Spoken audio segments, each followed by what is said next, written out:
Di Malaysia, kalau orang murtad ditangkap. Murtad ya, ngaku dia depan orang banyak, ditangkap.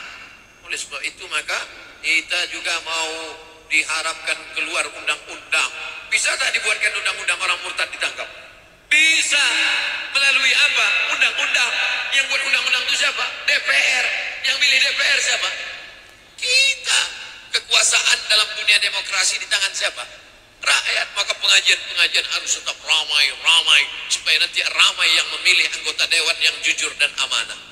Surat pernyataan yang bertanda tangan di bawah ini.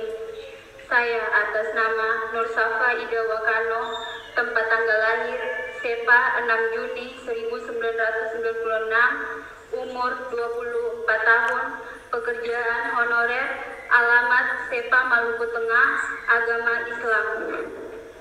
Dengan ini menerangkan bahwa saya bersedia dengan sepenuh hati saya bahwa saya bersedia beralih agama dari Islam ke Kristen Protestan.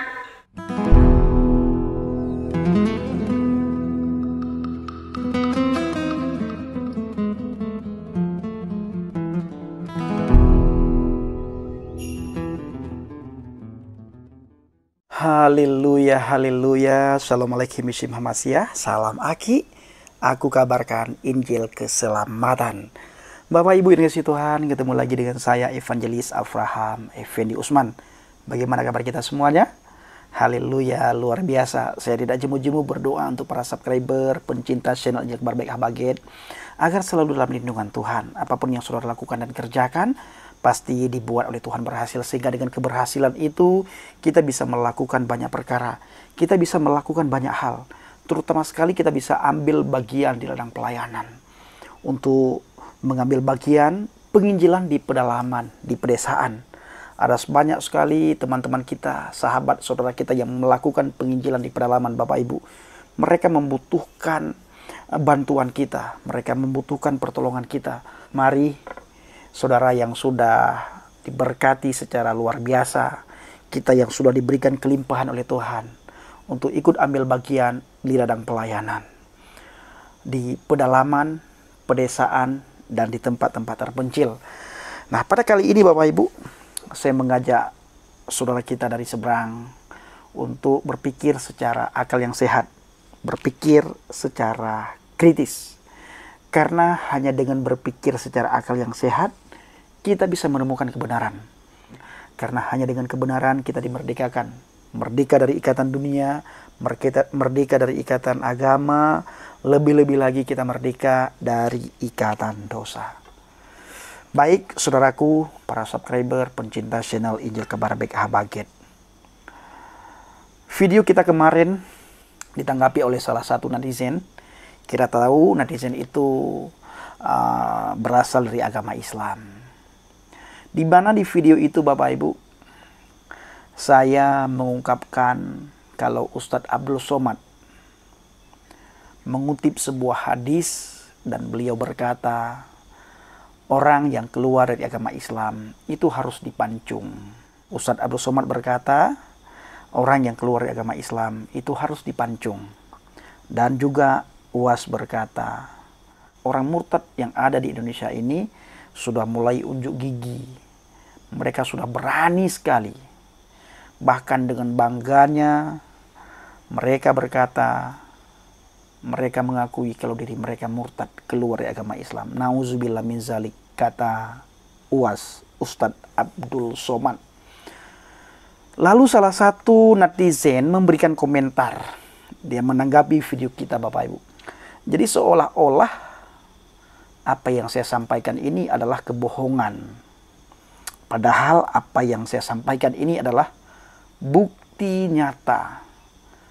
Saya selalu berkata kepada penonton channel Injil Kabar Baik Habaget, kalau apa yang saya sampaikan ini tidak berdasarkan fakta, tidak berdasarkan dalil, silahkan proses video yang saya sampaikan. Bila perlu, kalau memang saudara tidak nyaman, ya skip aja.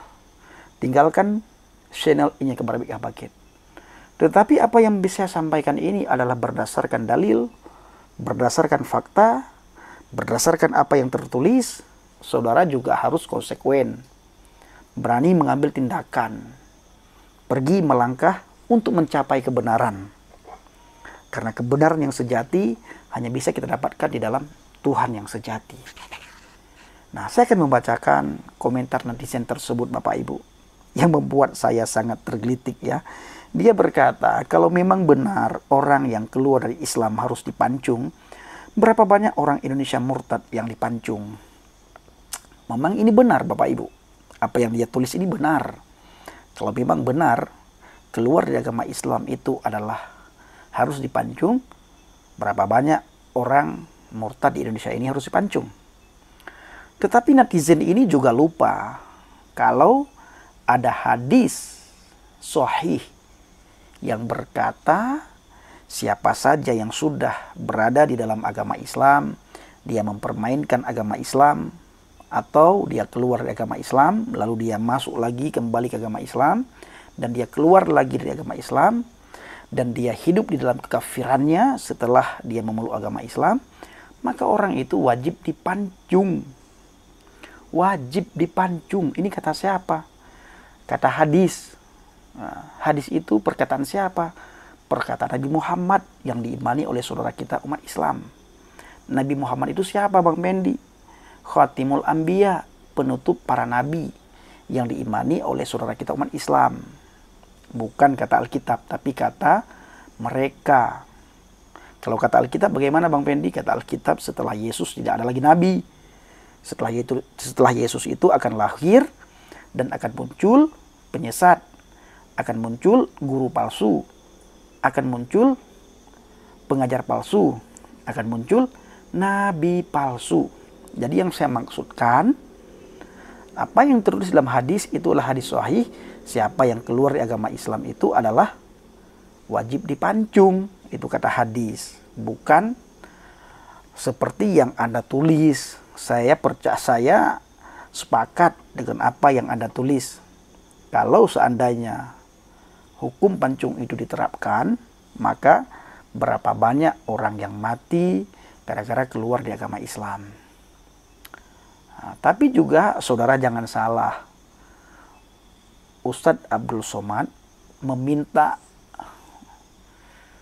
dan dia berkata kepada jemaatnya, kepada yang nonton dan kepada yang dengar dakwahnya, yang dengar ceramahnya, yang dengar khutbahnya, supaya diterapkan hukum syariat Islam. Siapa yang keluar dari agama Islam dipancung, itu kan hukum. Nah, jadi kita lagi membicarakan hukum, dan hukum yang kita bicarakan adalah hukum yang tertulis. Maka saya membandingkan dengan ajaran Alkitab, ajaran Yesus. Nah, Yesus tidak pernah menyuruh umat Kristen, Yesus tidak pernah mengajak para pendeta, penginjil, hamba Tuhan untuk memancung atau menebas, potong lehernya kalau bahasa kasar, orang yang keluar dari agama Kristen. Tidak ada. Tidak pernah kita jumpai di dalam Bible. Tidak pernah kita jumpai di dalam Alkitab. Ini besar sekali kitab yang saya pegang. Tidak pernah kita jumpai dalam Alkitab perkataan Yesus bahwa yang keluar dari agama Kristen itu dipancung, dibunuh. Tidak ada. Nah, tetapi junjungan saudara kita umat Islam, Nabi Muhammad, itu ada. Dan itu memang benar. Dan Ustadz Abdul Somad juga jujur. Dia membaca yang sebenarnya. Apa katanya? Nanti kita akan putarkan Bapak Ibu. Nah, dia lanjut lagi menulis, faktanya adakah orang Indonesia yang dipancung karena murtad? Faktanya juga Effendi Usman tetap hidup meski murtad. Hanya fitnah yang keji. Nah, lagi-lagi Bapak Ibu, kita sudah katakan ini bukan fitnah. Jadi ini real, ada hadis perkataannya Muhammad sendiri. Yang keluar dari agama Islam itu wajib dipancung. Nah, sekalipun kita tidak dipancung, kami tidak dipancung. Tetapi kan ada kata suruhan yang tertulis dalam sebuah hadis.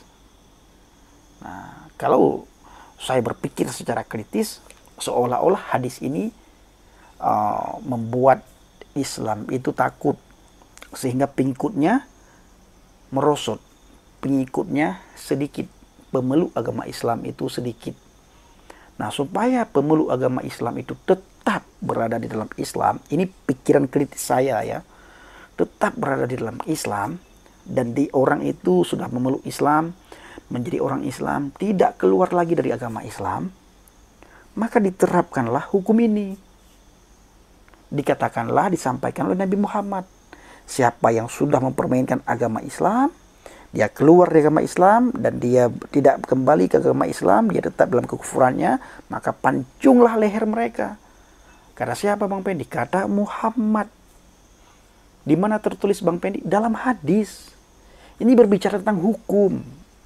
Maka sekali lagi saya ulangi, Ustadz Abdul Somad mengutip hadis itu, dan dia mengajak supaya pihak terkait menerapkan hukum Islam, alias menerapkan hukum khilafah.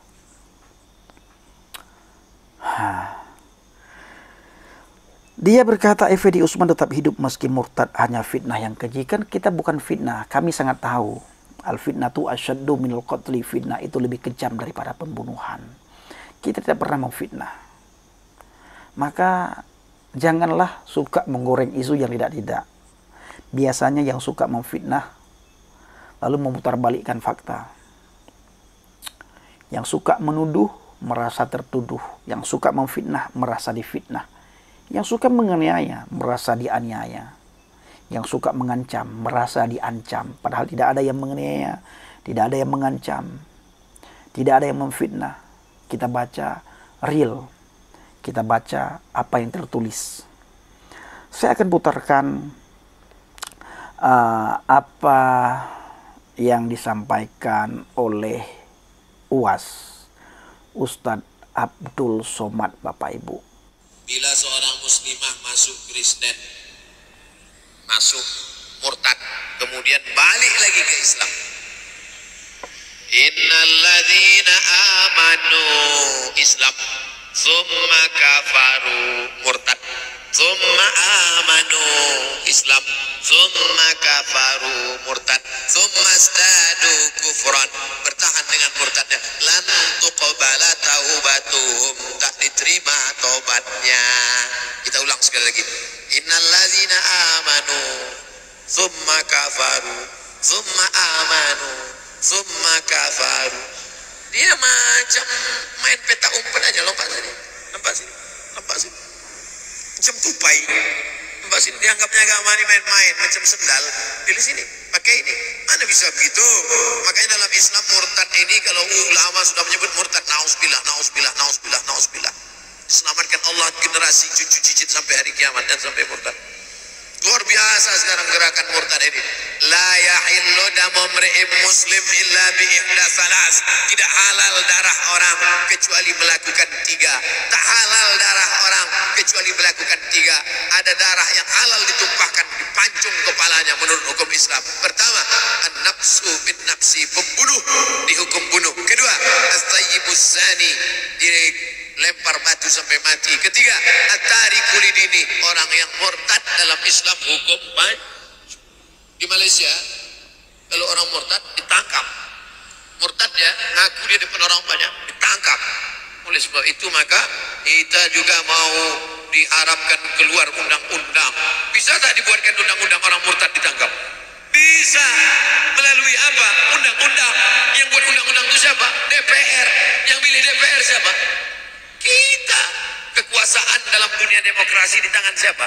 Rakyat. Maka pengajian harus tetap ramai supaya nanti ramai yang memilih anggota dewan yang jujur dan amanah. Bisa. Ramai memilih anggota dewan yang jujur dan amanah. Setiap apa yang dia sampaikan, Bapak Ibu, saya kadang ketawa karena tidak sesuai dengan apa yang terjadi di lapangan. Dia mengajak orang untuk memilih 212 Maret beberapa waktu yang lalu ya, berapa tahun yang lalu. Ternyata 212 Maret itu adalah bodong dan banyak penipuan di situ dan juga banyak ustadz di situ. Jadi 212 Maret bodong, bohong, alias munafik. Nah, jadi Ustadz Abdul Somad ini sering sekali menjilat ludahnya sendiri. Pernah waktu pemilihan kepala daerah ibu kota Medan, dia mengajak masyarakat Medan untuk memilih pasangan yang dia dukung, karena pasangan yang dia dukung menurut dia itu amanah. Nah, ternyata apa yang dia dukung itu kalah, selalu kalah. Geli juga mendengar apa yang disampaikan oleh Ustadz Abdul Somad ini, sangat menggelikan. Saya kadang berpikir juga, apakah dia tidak pernah menonton apa yang dia sampaikan? Karena apa yang dia sampaikan itu bertolak belakang dengan apa yang terjadi di lapangan. Pertama, dia berkata, dia tidak pernah mengajak untuk memilih satu kandidat. Tetapi, beberapa waktu yang lalu di Medan ketika pemilihan wali kota dan wakil wali kota, dia mengajak untuk memilih satu kandidat. Dia percaya kandidat yang dia pilih, kandidat yang dia dukung itulah kandidat yang amanah. Lagi-lagi kalah kandidat yang dia dukung. Begitu juga ketika pemilihan presiden. Bapak Jokowi, dia mendukung Bapak Prabowo Subianto. Sampai tangan kanannya UAS diletakkan di dadanya Bapak Prabowo Subianto. Dia berkata, ulama sudah memilih Bapak, Allah sudah memilih Bapak, Bapak pasti menang. Ini adalah kata-kata ulama. Oh, semua orang bersorak-sorai karena ini adalah UAS yang pilih. Ternyata lagi-lagi apa yang terjadi? Nyungsep, Bapak Ibu. Prabowo nyungsep. Tapi dia mengaku juga bahwa dia tidak pernah mengajak untuk memilih satu calon, satu kandidat. Tidak pernah. Karena dia merasa dirinya ulama. Bukan saja ustadz. Dia bukan saja merasa dirinya ustadz, Bapak Ibu. Tapi dia merasa dirinya ulama. Sangat disayangkan. Di sini dikatakan sama dia, dengar baik-baik. Orang yang keluar dari agama Islam dan tetap berada di dalam kekafiran, dalam kekufuran, maka kata UAS Ustadz Abdul Somad, darah orang itu halal. Islam, thumma kafaru murtad, thumma amanu Islam, thumma kafaru murtad, thumma zdadu kufran, bertahan dengan murtadnya, lan tuqbala taubatuhum, tak diterima taubatnya. Kita ulang sekali lagi, innalladzina amanu thumma kafaru thumma amanu thumma kafaru. Dia macam main peta umpet aja, lompat saja, lompat sih, macam tupai. Dianggapnya agama ini main-main, macam sendal. Pilih sini, pakai ini. Mana bisa begitu? Makanya dalam Islam murtad ini, kalau ulama sudah menyebut murtad, nauzubillah, nauzubillah, nauzubillah, nauzubillah. Selamatkan Allah generasi cucu cicit sampai hari kiamat dan sampai murtad. Luar biasa sekarang gerakan murtad ini. La yahillu damu mri'in muslim illa bi ihda thalas. Tidak halal darah orang kecuali melakukan 3. Tak halal darah orang kecuali melakukan 3. Ada darah yang halal ditumpahkan, dipancung kepalanya menurut hukum Islam. Pertama, an-nafsu bin nafsi, pembunuh dihukum bunuh. Kedua, as-tayyibuz zani, dilempar batu sampai mati. Ketiga, at-tariku lidini, orang yang murtad dalam Islam hukum pancung. Di Malaysia, kalau orang murtad ditangkap. Murtad dia ngaku dia di depan orang banyak, ditangkap. Oleh sebab itu maka kita juga mau diharapkan keluar undang-undang. Bisa tak dibuatkan undang-undang orang murtad ditangkap? Bisa. Melalui apa? Undang-undang. Yang buat undang-undang itu siapa? DPR. Yang milih DPR siapa? Kita. Kekuasaan dalam dunia demokrasi di tangan siapa? Rakyat. Maka pengajian-pengajian harus tetap ramai supaya nanti ramai yang memilih anggota dewan yang jujur dan amanah. Bisa. Saudara diserahkan membaca pernyataan pribadi saudara.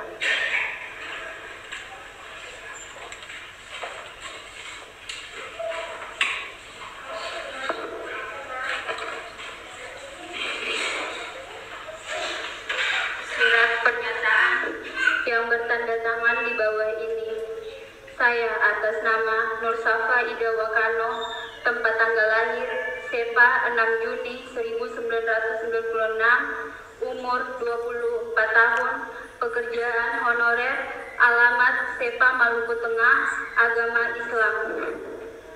Dengan ini menerangkan bahwa saya bersedia dengan sepenuh hati saya bahwa saya bersedia beralih agama dari Islam ke Kristen Protestan tanpa ada unsur paksaan dari pihak manapun, dan saya memohon maaf sebesar-besarnya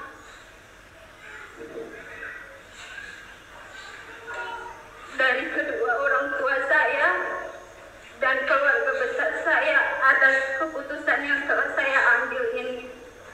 Demikian surat pernyataan ini saya buat dengan sebenar-benarnya tanpa ada unsur paksaan dari pihak manapun atau siapapun. Lelang 9 Mei 2021 yang bertanda tangan di bawah ini Nur Safa Ida Wakano. Silakan kembali ke tempat.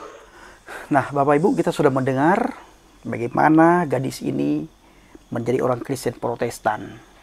Dia murtad dari agama Islam. Tidak ada yang memaksa dia. Dia masuk Kristen dengan penuh kesadaran. Apa yang dia sadarkan, dia tidak ungkapkan. Dan saya juga tidak akan menyampaikan hal yang tidak perlu saya sampaikan di publik. Yang jelas, dia dengan kesadaran penuh murtad dari agama Islam, menjadi pengikut Kristus. Bahkan dia buat surat pernyataan. Kenapa sampai surat pernyataan ini terjadi? Supaya tidak ada tuntutan dari pihak manapun. Kalau ini orang dimurtadkan. Termasuk saya dulu, Bapak Ibu. Ketika saya memilih menjadi pengikut Kristus, menjadi orang Kristen, sampai saya saat ini menjadi seorang penginjilan ke pedalaman-pedalaman berbagai daerah. Itu juga saya membuat surat pernyataan. Dikarenakan beberapa hal, bermacam hal nanti akan terjadi terhadap orang yang membaptis saya. Disuruh buat surat pernyataan dan saya buat tanda, saya tulis dengan tangan, termasuk tanda tangan di atas materai 6.000 pada waktu itu. Tanda tangan di atas materai 6.000 pada waktu itu, Bapak Ibu. Jadi jelas sekali apa yang saya sampaikan ini adalah apa yang tertulis, bukan apa yang tidak tertulis. Saudara juga sudah mendengar sendiri apa kata UAS. Jadi para penonton channel Injil Kabar Baik Bangkit, khususnya orang di luar kekristenan, coba lihat, perhatikan, setiap apa yang disampaikan oleh UAS itu selalu bertolak belakang dengan apa yang terjadi di lapangan. Khususnya 212 Maret beberapa waktu yang lalu, bagaimana dia mengajak umat Islam untuk pindah haluan, jangan lagi belanja ataupun jajan di Indomaret, tapi belanjalah di 212 Maret, di 212 Maret, karena 212 Maret amanah. Nyatanya 212 Maret itu adalah bodong, dan banyak sekali saudara kita umat Islam yang tertipu puluhan juta, bahkan ada yang ratusan juta gara-gara 212 Maret. Mereka mau menginvestasikan uang mereka di 212 Maret karena mereka melihat UAS, sosok UAS yang mereka lihat. Mereka berpikir ini ulama tidak mungkin menipu. Ternyata ulama juga manusia, dia bisa menipu. Bahkan menipu seluruh umat Islam yang ada di Indonesia. Syukur tidak ada umat Kristen yang tertipu dengan 212 Maret. Kami sangat percaya dengan apa kata Alkitab, bukan apa kata orang. Nah, begitu juga di saat pemilihan presiden dan wali kota, wakil wali kota di Medan.